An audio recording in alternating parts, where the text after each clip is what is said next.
Bonjour et bienvenue dans cette nouvelle vidéo où on va s'intéresser à un sujet très important dans le monde des crypto-monnaies, bien sûr les ICO. La définition de l'ICO. L'ICO, c'est simplement le sigle qui signifie Initial Coin Offering. C'est équivalent en fait à une IPO qui signifie là Initial Public Offering, mais pour les crypto-monnaies. Si c'est encore flou pour le moment, pas de souci, je vais expliquer aussi ce qu'est une IPO. En fait, vous savez certainement ce que c'est. C'est quand une entreprise ouvre ses parts, donc ses actions, afin de lever des fonds. C'est-à-dire qu'elle permet aux investisseurs d'acheter des parts dans la société, et c'est un peu comme ça que ça fonctionne pour beaucoup de grandes entreprises. Et typiquement, c'est quand elles s'ouvrent sur le marché boursier et qu'elles permettent donc aux investisseurs de pouvoir acheter des parts de la société. Bon, jusque-là, c'est très simple. Et bien, une ICO, c'est vraiment à peu près la même chose, sauf que là, au lieu de vendre des parts, concrètement, l'entreprise donc basée sur la blockchain, typiquement, va lancer un nouveau projet. Ce nouveau projet va prendre la forme donc d'un token, et c'est comme ça qu'elle va lever des fonds pour pouvoir développer son projet. Alors, c'est pas pour rien qu'on dit Initial Coin Offering, parce que ça se place vraiment au tout début de la création de ce projet. Contrairement aux entreprises classiques dans la finance traditionnelle, elles le font quand la société est plutôt établie et où elle recherche des fonds pour se développer davantage. Là, dans une ICO avec des crypto-monnaies, c'est vraiment pour pouvoir débuter un projet. Elle est là la grande différence entre une IPO et une ICO. En fait, et tout simplement, vous pouvez, pour faciliter l'image, penser à un système de crowdfunding, mais qui sera adapté cette fois-ci pour les crypto-monnaies. Voilà pour la définition légère. Alors, ça consiste en quoi pour l'entrepreneur? En fait, pour un entrepreneur, c'est l'occasion, comme je l'ai dit, de trouver des financements dans les prémices de son projet afin de développer son entreprise par la suite. C'est ça le grand avantage et c'est pourquoi beaucoup d'entreprises dans la blockchain se sont tournées vers les ICO. De l'autre côté, pour l'investisseur, c'est l'opportunité de participer à un projet dans son début. Alors elle peut le faire pour spéculer, tout simplement, ou pour aider l'entreprise parce qu'elle croit véritablement au projet. Alors pour l'histoire un peu des ICO, sachez que la toute première ICO fut celle de Mastercoin en 2013. Et donc concrètement, ça a été la première altcoin à être financée lors d'une ICO. Ça a été un succès énorme. Et aujourd'hui, Mastercoin, c'est Omni. Je ne sais pas si vous connaissez, mais c'est donc un projet qui permet d'ajouter des fonctionnalités à la blockchain du Bitcoin pour améliorer en fait sa sécurité et son infrastructure. Toujours est-il que ça date. Là, quand je vous fais la vidéo, on est en 2019 et la première ICO, c'était en 2013. Maintenant, il y a eu pas mal de régulations autour des ICO. On le verra au sud de la vidéo pourquoi. Mais sachez que la ICO qui a levé le plus de fonds, c'est bien entendu celle de l'Ethereum. Jusqu'à aujourd'hui, ça a été imbattable et c'est devenu la deuxième crypto-monnaie la plus importante en termes de capitalisation. Si le premier projet lancé en ICO était en 2013, il a fallu attendre 2017 pour que ce soit l'explosion totale des ICO. Cette année-là, les ICO ont levé plus de 5 milliards de dollars et l'année d'après, en 2018, ça a carrément été l'apothéose avec plus de 6 milliards de dollars levés. Et c'est aussi à ce moment-là que ça a eu suite à l'apothéose en fait de cette levée des ICO qu'on a vu aussi une chute des ICO parce qu'il y a eu pas mal de petites et de grandes arnaques. On y reviendra après. Pour vous donner des exemples d'ICO qui ont franchement fonctionné, on peut parler de celle de Telegram qui avait lancé un token qu'on pouvait s'échanger sur la plateforme. D'ailleurs, c'est en lançant cette ICO que Telegram est devenu hyper populaire auprès des crypto-enthousiastes. D'ailleurs, la plupart des projets blockchain, lorsqu'ils communiquent avec leurs investisseurs, utilisent Telegram et ce n'est pas un hasard. Un autre bel exemple d'ICO, c'est celle de IOTA. Donc IOTA, c'est un projet destiné à l'Internet des objets. Et pour vous donner une idée, donc en 2015, ils ont levé 400 000 $, et là, le token valait 0,001 $.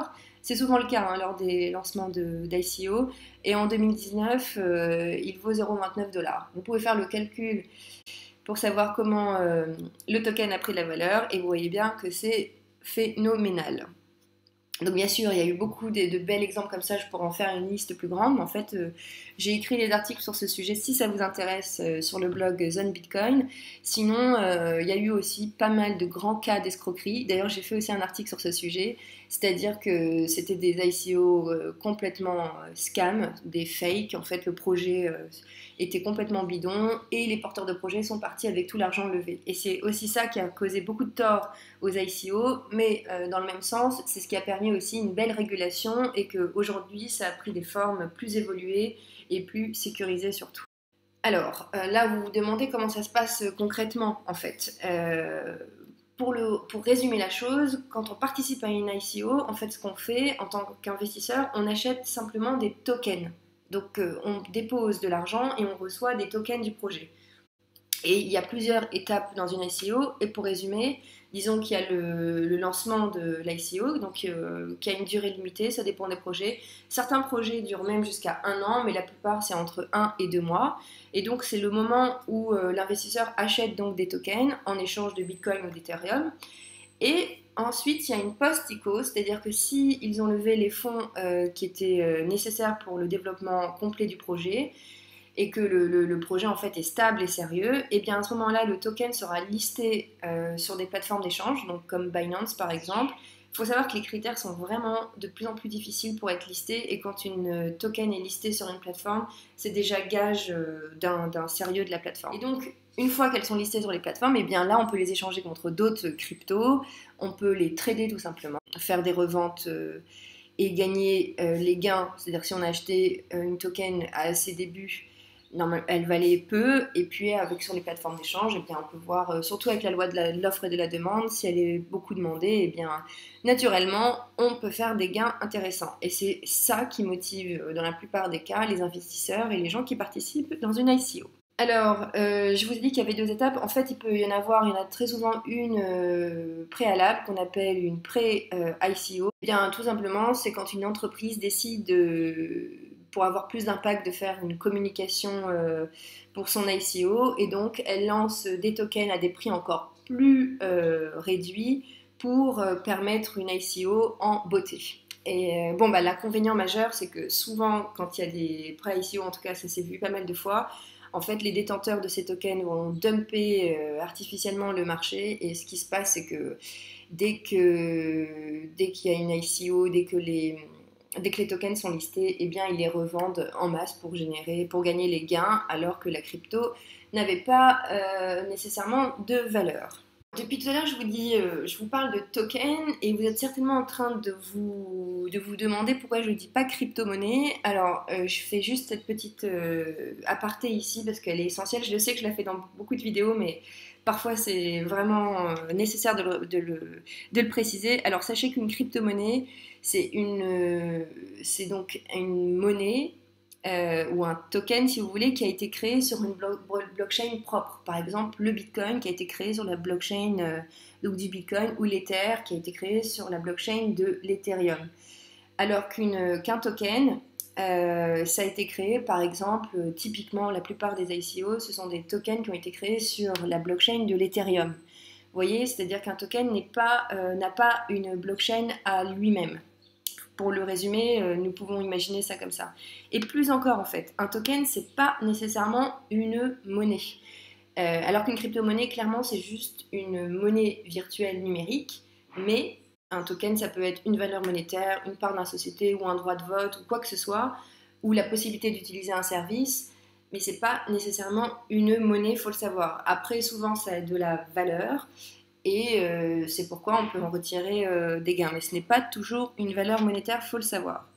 Sachez aussi qu'il y a 2 types de tokens.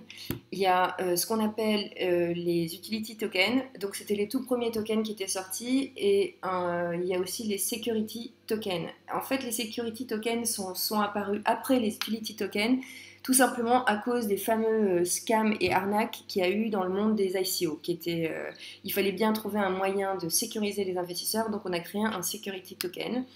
Dans ce sens-là, l'utility token vous permettait d'utiliser un service ou un produit d'une entreprise.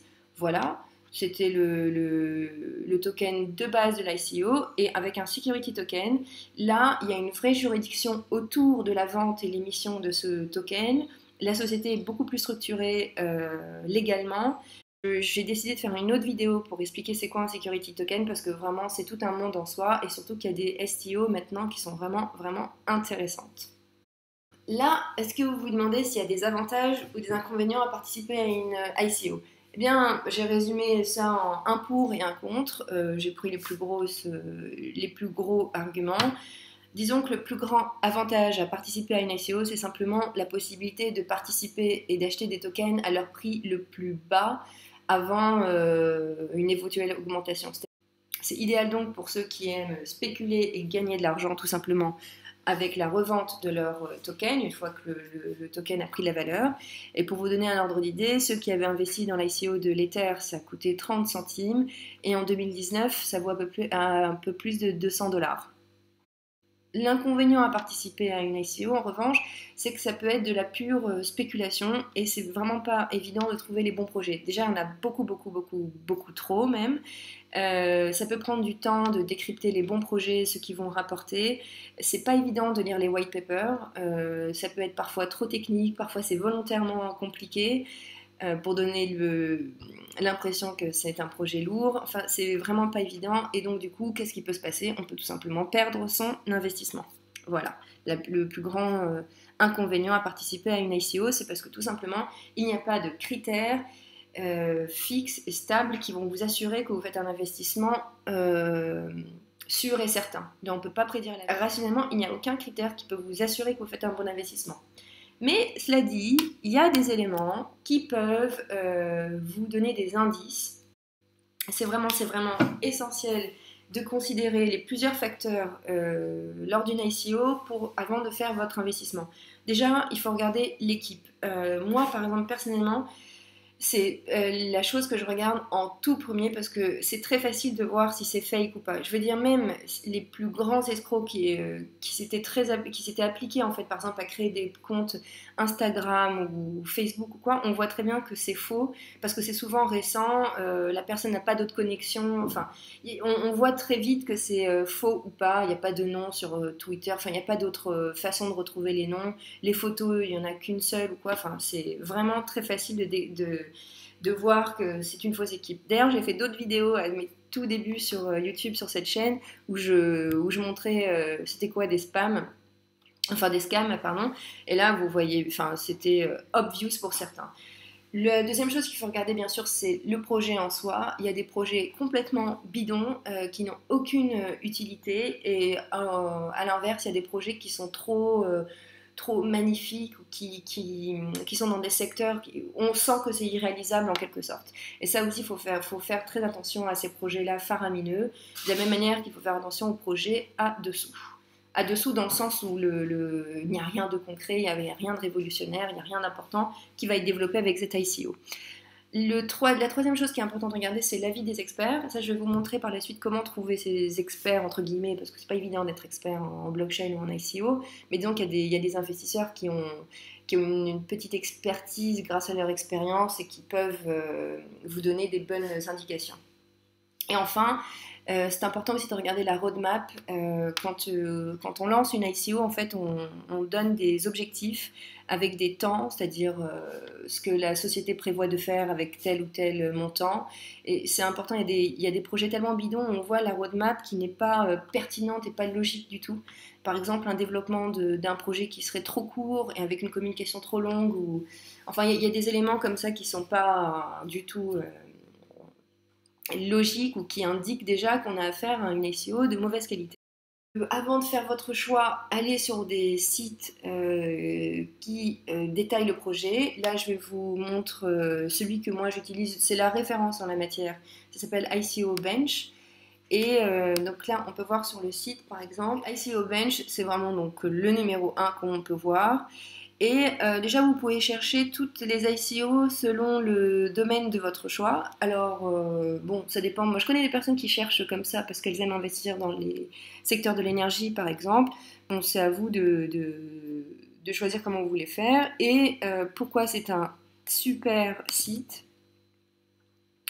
C'est parce que quand vous cliquez sur un projet, donc vous avez une description, vous avez une vidéo, et surtout vous avez tous les détails de l'ICO. Donc là on voit que l'après-ICO a été terminé, combien de temps il reste pour lever des fonds, le nom du token, le type, utilité ou pas, le prix, la plateforme, ce qu'ils acceptent donc en échange de l'achat des tokens, le minimum d'investissement, enfin tous les détails sont là, toutes les plateformes des réseaux sociaux sont indiquées aussi, et bien entendu cette partie est capitale, donc c'est ce petit cadre là, comme je vous disais tout à l'heure avec les experts, là on voit qu'il y a 30 experts qui ont notifié, en fait ils donnent une note au projet, ça va jusqu'à 5, et 4,3. En fait, à partir de 4, c'est que le produit et l'ICO est vraiment pas mal. En dessous, il faut quand même un peu se méfier. Et donc, vous pouvez cliquer et voir quels sont les experts qui ont donné leur avis et lire, bien entendu, leur avis. Alors, comment vous faites? Donc, vous regardez la About, à propos. Vous regardez l'équipe. Comme je vous ai dit, n'hésitez pas à cliquer sur les LinkedIn parce que c'est comme ça que vous allez voir si c'est vraiment fake ou pas. Moi, je vous ai dit, c'est la première chose que je fais. Je vérifie toujours la qualité en fait du LinkedIn. Je vous montrerai dans une prochaine vidéo les faux profils et ça se voit automatiquement. Là, on voit quand même que ça a l'air d'être un vrai, je veux dire une vraie personne. Donc, regardez un peu les teams, regardez les photos, regardez leur âge, leur expérience. Et donc là, sur la roadmap, comme je vous ai dit tout à l'heure. Et puis voilà, vous avez le rating avec l'analyse qu'en font les experts et leurs notes. Donc voilà, il faut surtout se baser là-dessus. Moi, je sais qu'avant d'investir, je lis beaucoup leurs avis. En plus, c'est fou, mais ils sont vraiment très précis. Je trouve qu'ils le font très bien, les experts sur ICO Bench. Pour la plupart, hein, certains sont légers, d'autres le font vraiment très bien de manière très précise, donc c'est super comme un indicatif. Et donc là, ensuite, si le projet vous plaît, sachez que j'ai choisi cet ICO au pur hasard. Hein. Vous n'avez plus qu'à cliquer sur le lien pour faire votre choix final. Aussi, je finis comme ça la vidéo, c'est parce que c'est pas tout à fait simple d'investir dans une ICO. Enfin, il y a quelques éléments à voir et quelques techniques, manipulations à faire. Je vous invite à voir la prochaine vidéo pour savoir comment faire concrètement, techniquement, pour investir dans un projet. Même si la plupart du temps, c'est bien expliqué sur les sites, comme celui-ci d'ailleurs. Merci d'avoir regardé cette vidéo, j'espère que maintenant c'est un peu plus clair, que l'ICO est un peu plus clair dans vos esprits, et puis n'hésitez pas à regarder les autres vidéos que je vais faire à ce sujet. Normalement mes vidéos seront toujours meilleures, enfin j'espère que je m'améliore de jour en jour, et je vous souhaite de passer une bonne journée.